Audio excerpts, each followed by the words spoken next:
Well, as you know, California was seized in a war of aggression against Mexico, 1846 to 1848.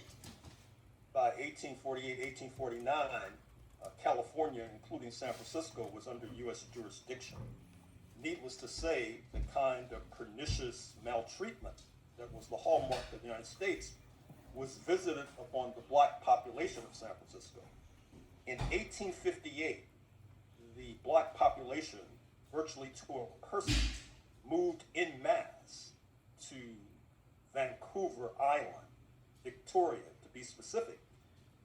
As a matter of fact, let me interrupt myself and say my book on this topic will be coming out in early 2027. I'm writing it now. They went to British Columbia at the invitation of the founding father of British Columbia, a man to be known as Sir James Douglas, who was of African ancestry. In fact, there is a statue in his honor, not only in British Columbia, but in Guyana, the English-speaking nation on the northern coast of South America, where his roots rested, for example.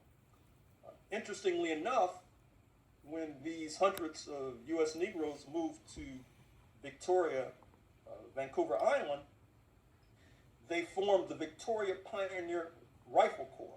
If you call up my book, Negro Comrades of the Crown, you'll see on the cover a picture of the Victoria Pioneer Rifle Corps, which was the tip of the spear in terms of the confrontations in that part of North America between both sides of the border. I should also mention something that's escaped the attention of too many, although it's intuitively obvious if you think about it for a nanosecond.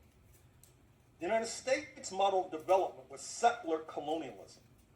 That is to say, Europeans, and Euro adjacent, because of course, defined as white in this country, have been Lebanese Christians, Egyptian Christians, etc. Dana Paul McCormick, the president of Facebook, which is a San Francisco Bay Area leader corporation.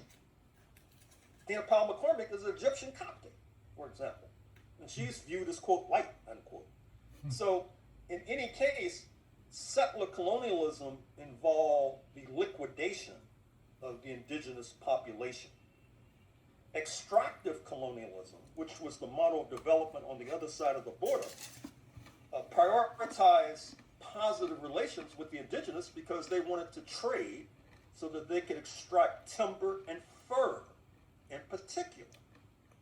And that's one of the reasons why the kinds of brutal so-called Indian wars that were the characteristic on this side of the border were generally absent on the other side of the border. I could go on in this vein, but once again, look for the book in early 2027.